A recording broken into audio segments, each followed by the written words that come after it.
shoots at the guy in the apartment to kill him, then he takes young Joe away. The news soon reach Abe, who gets Kid Blue off the case and makes a plan with his other men to capture both Joes. Moments later, young Joe wakes up alone at the train station, but he still refuses to leave.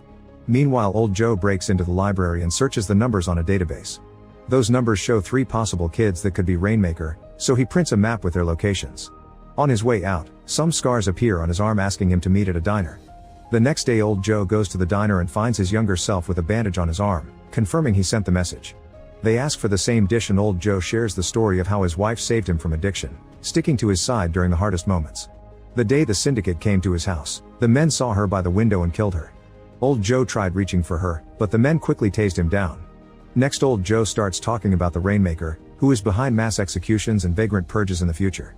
In just 6 months, he took control of the 5 major syndicates, yet rumors say he works alone.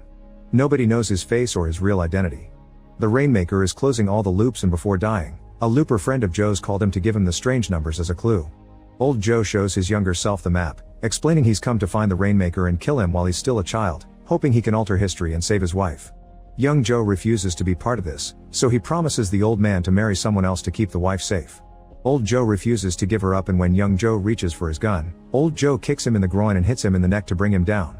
At that moment Abe's men appear outside, so old Joe uses his other self as a shield and opens fire as the enemy comes in. A gunfight ensues and old Joe tells his young self to run away as he drops him. As he falls, young Joe takes the chance to tear off a piece of the map. Then young Joe opens fire on his older self too, forcing him to jump through a window to escape.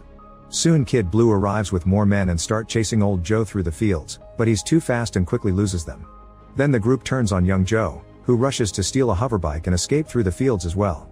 He jumps off the bike after a few minutes, so Abe's men follow an empty vehicle, then he takes out